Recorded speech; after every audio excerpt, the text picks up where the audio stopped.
Apologize to my daughter or get out, you poor stinking trash.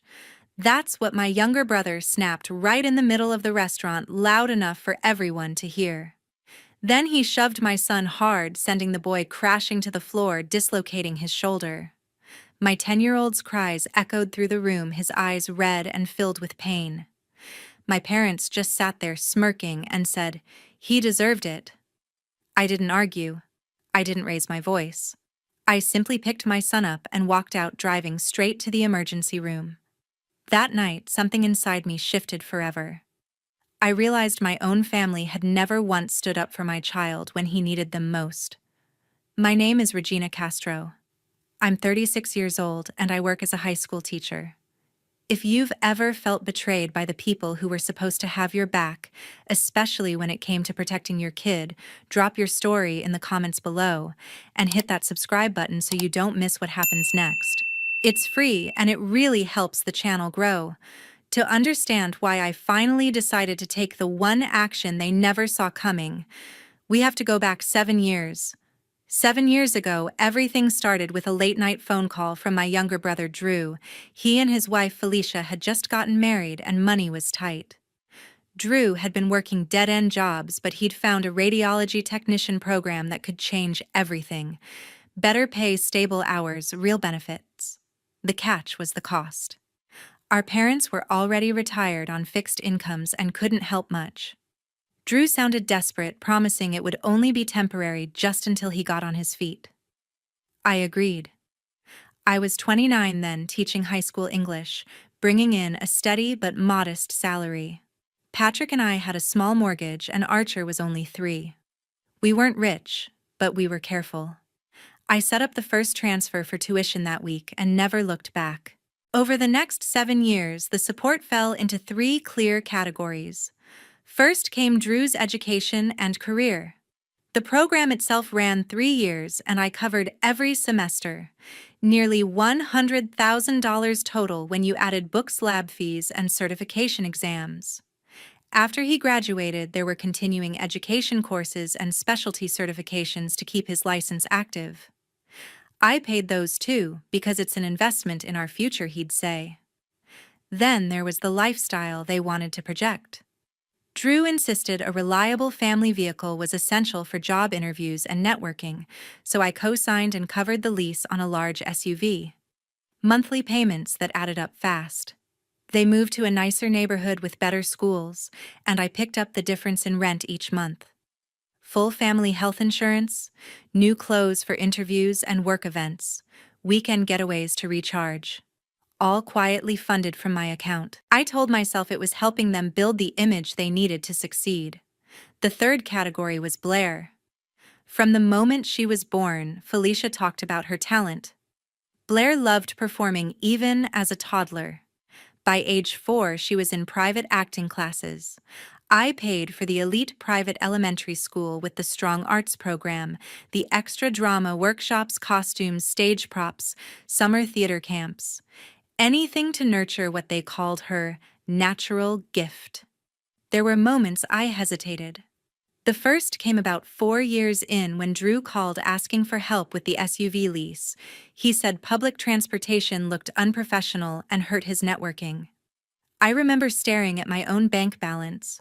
We were saving for Archer's future braces and activities. But I sent the money anyway. The second time was 2 years ago. Felicia messaged directly asking for an intensive summer acting intensive for Blair. It was expensive, and Archer had just started soccer, which wasn't cheap either. I paused longer that time, but in the end, I transferred the funds. I didn't want to be the reason Blair missed an opportunity. Patrick knew some of it. He'd see the transfers and ask gently if I was sure. I'd tell him it was family, that Drew would pay it back once things stabilized. Patrick never pushed. He trusted me. Meanwhile, Drew and Felicia lived comfortably.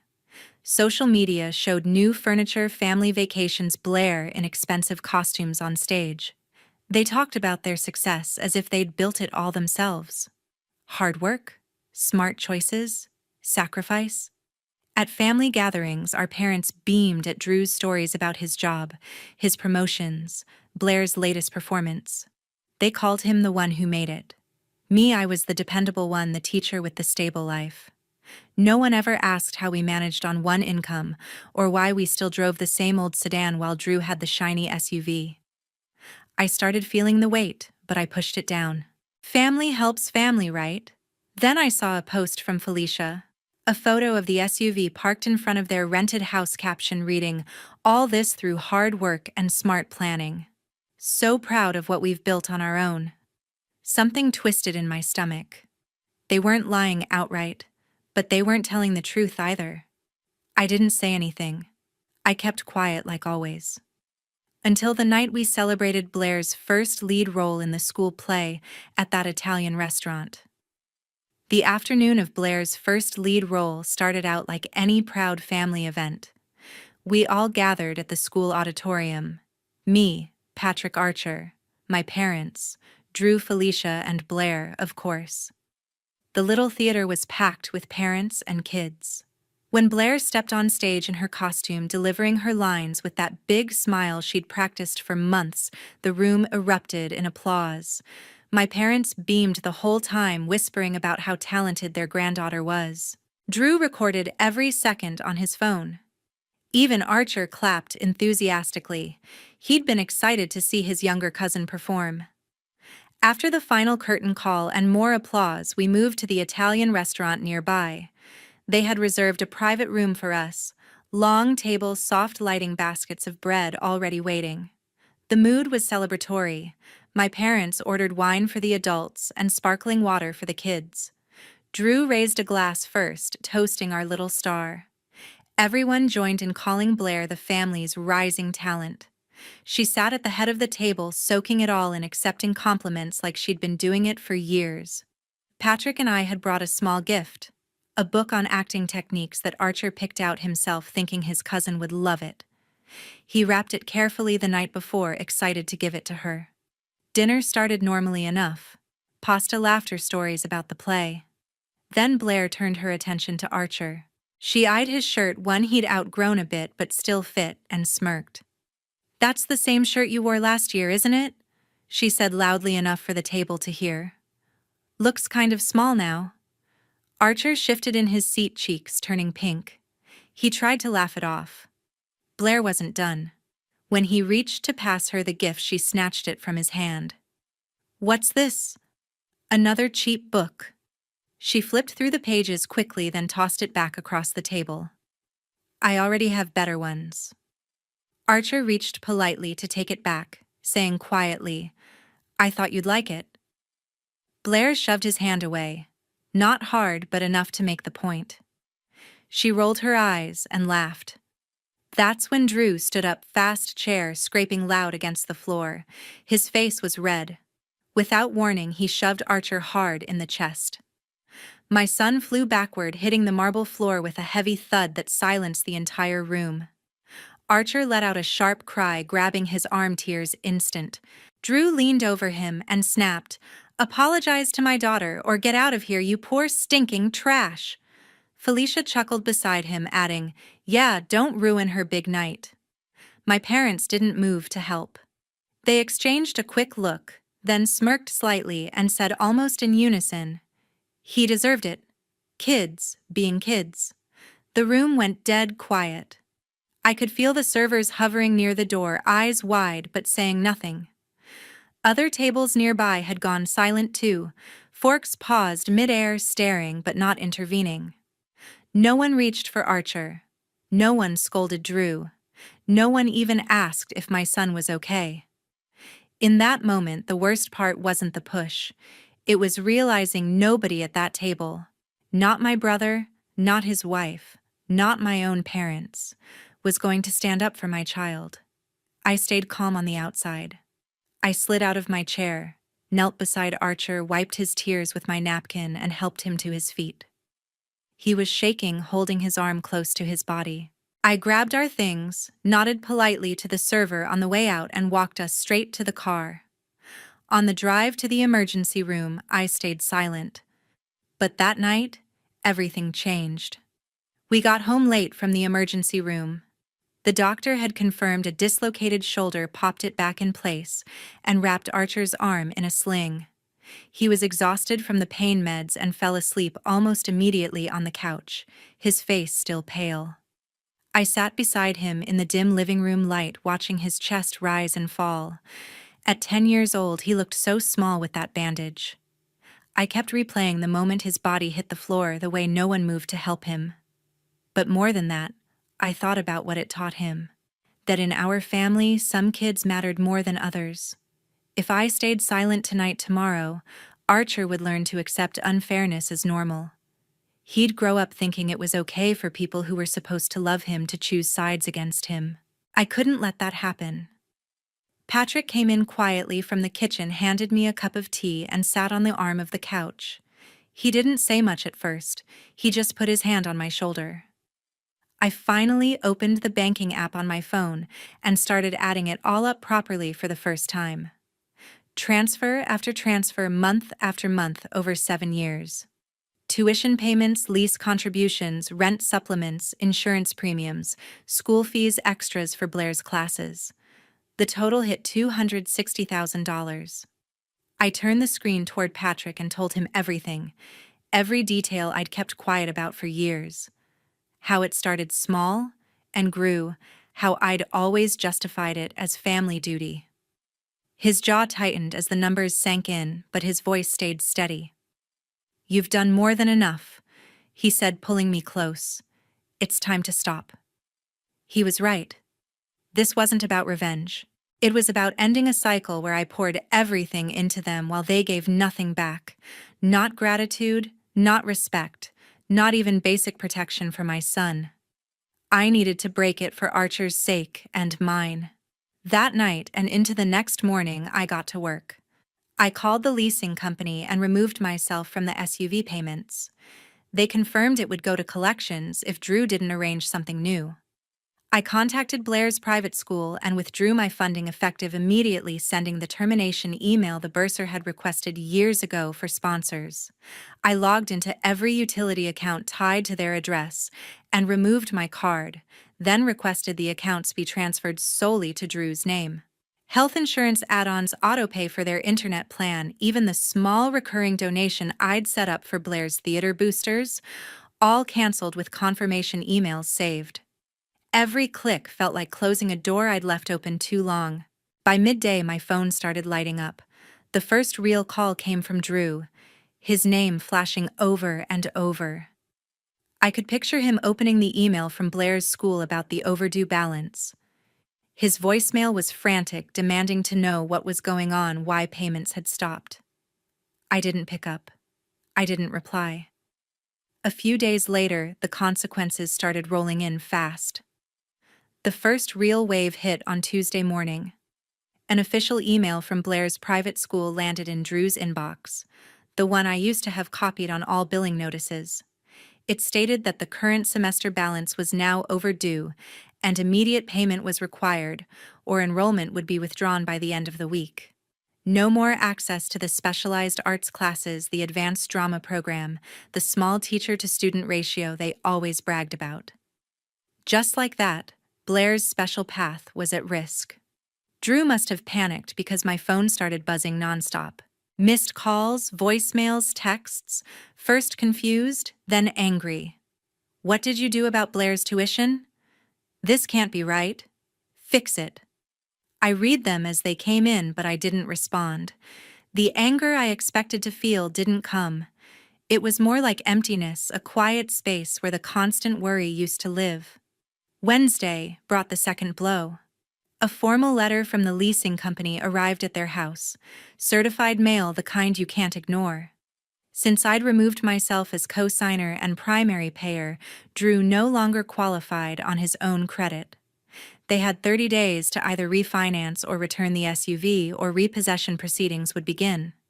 That big shiny vehicle they used for everything, school drop-offs, weekend trips, posting pictures in front of nice places, suddenly had an expiration date. The messages escalated.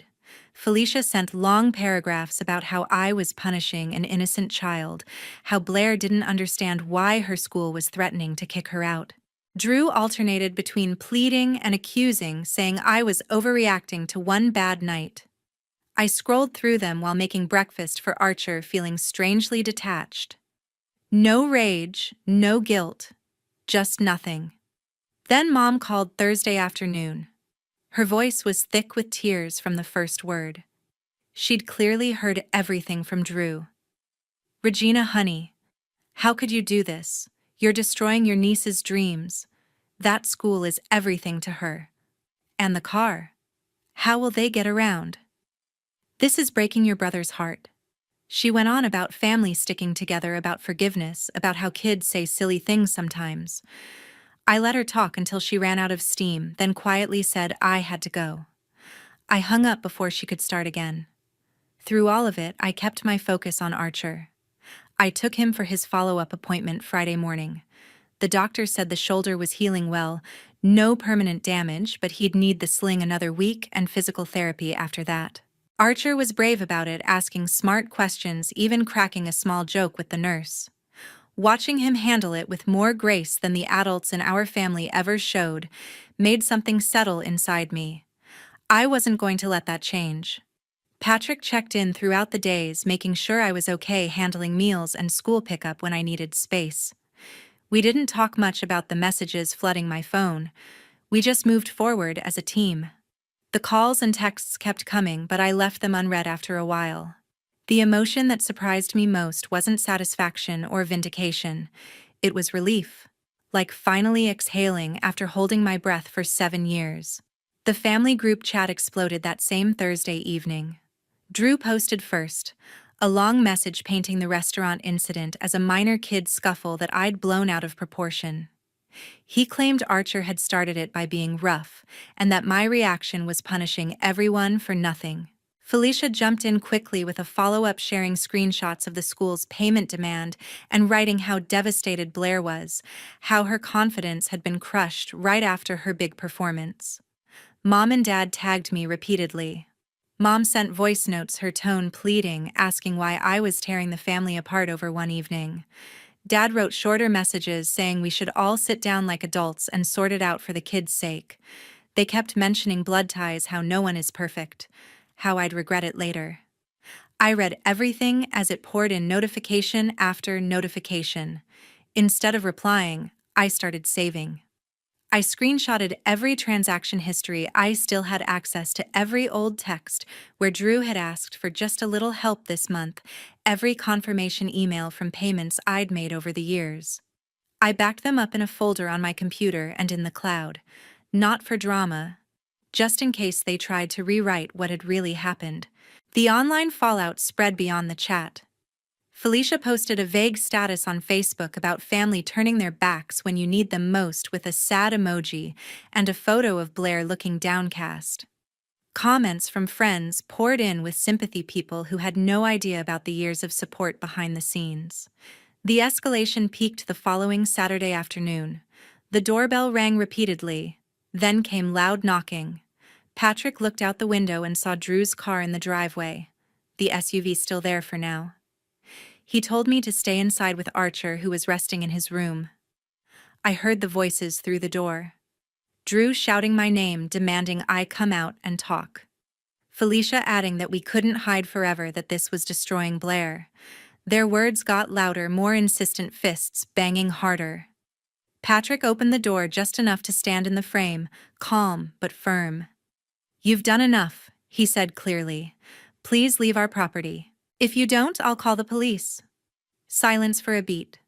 Then muttering, car doors slamming, engine starting. They drove off. Patrick closed the door, locked it, and came back to me. He didn't say much, just wrapped his arms around me and held tight. In that quiet moment with Archer safe upstairs, I felt something solid. We were okay. 3 weeks later, everything had become clear. The full consequences unfolded over the next few weeks. The leasing company didn't wait long. One Tuesday morning, a tow truck showed up at Drew and Felicia's place and took the SUV away. Drew had tried to negotiate an extension, but without a new co-signer or full payment, there was no option. That vehicle, the one they'd filled with family photos and road trips, was gone. Blair's situation settled next. The private school held firm on the overdue fees. After missed deadlines, they officially withdrew her enrollment. She started at the local public elementary school the following Monday. No more specialized drama track, no small acting classes, no advanced stage productions. Just regular classes with everyone else. Felicia later told my parents it felt like her daughter's spark had been taken away, but Blair adjusted faster than they expected. Money got tight quickly. Rent on their nice house became impossible without the extra support. By the end of the month, they gave notice and moved into a smaller apartment across town. 2 bedrooms instead of 4, no community pool, basic amenities. Drew picked up overtime shifts, and Felicia took a part-time job at a retail store to help cover bills. Their social media went quiet for a while. My parents stopped reaching out altogether. No more invitations to Sunday dinners, no texts checking in, no calls asking about Archer's recovery. The silence from them felt heavier than any argument ever could. Through it all, our little family found a new kind of peace. Archer's shoulder healed completely. The physical therapy sessions ended, the sling came off for good, and he was back to running around like nothing had happened. One weekend we packed the car and drove to the coast for a short beach trip. Just the 3 of us. The weather was perfect, warm sun and cool waves. Archer spent hours building sandcastles, chasing seagulls splashing in the surf. His laughter carried over the water loud and free. Patrick and I sat on a blanket watching him. We didn't talk much about what had happened lately. We just enjoyed the moment. Simple, uncomplicated hours. When we got home, I took one final step. I blocked Drew's number, Felicia's and my parents'. I left the old family group chat without a word. The phone felt lighter afterward. Looking back, watching Archer run and jump on that sand with his arms strong again, I knew I'd made the right choice. Real family isn't about who you're forced to apologize to for existing. It's about who protects you, who sees your worth without keeping score. I don't need big speeches or dramatic declarations. I just feel relief. Deep, quiet relief. Knowing I broke that cycle for my son.